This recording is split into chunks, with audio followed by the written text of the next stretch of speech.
iti batch reunion tayo. Nakarod iyaban, ti may sakay nga manted, iti words of gratitude ni Sally Cristobal.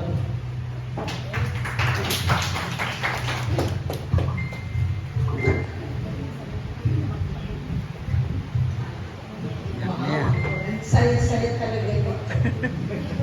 Yung pagkabigat tayo aming kakabasat. And congratulations to us. Palampakan po natin ang sarili natin. But before anything else, I would like to acknowledge the presence of our beloved teachers and friends.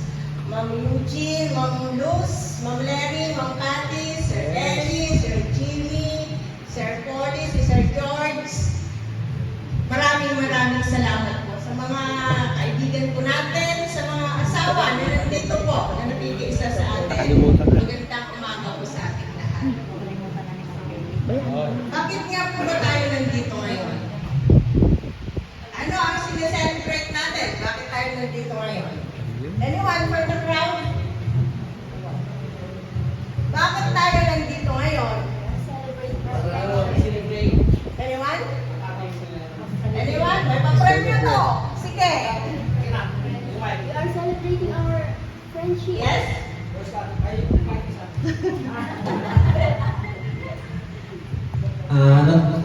Good morning, Sukpan.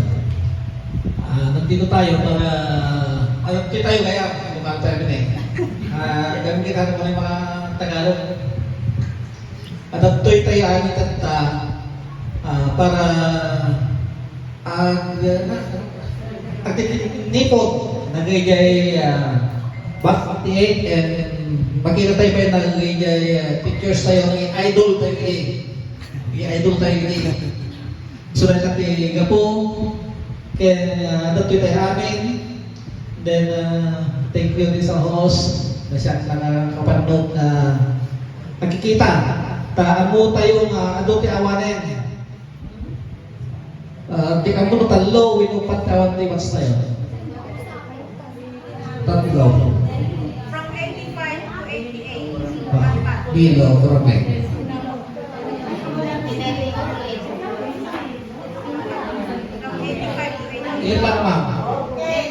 Yan, lapit na sa akin mamaya. May pang-premyo.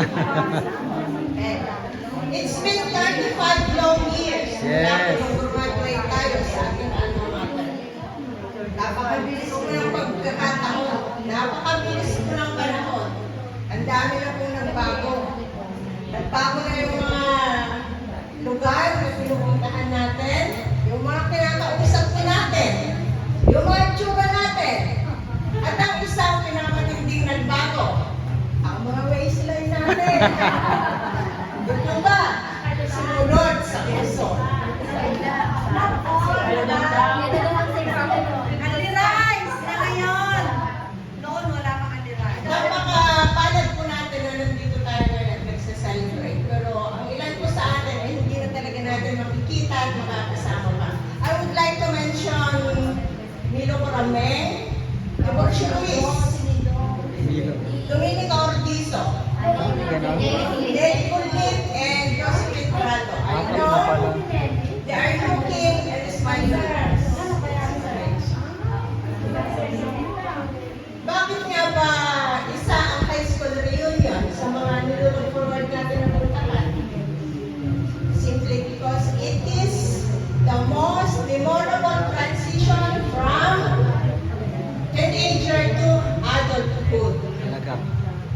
Dito tayo nagsimulang nangarap. Dito na natin ibinaon yung pundasyon kung ano ang gusto natin ngayong pagtanda natin. Dito ba? At dalawang bagay lang naman ang dapat natin tandaan sa pagpunta sa mga ganitong okasyon.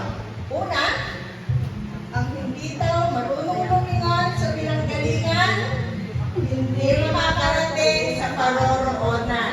Pangalawa, let this be a renewal of friendship para magkaroon tayo ng dahilan o rason para pag-usapan ang susunod na reunion. And also, establish a new network of friendship. I-share natin yung mga napuntahan na natin.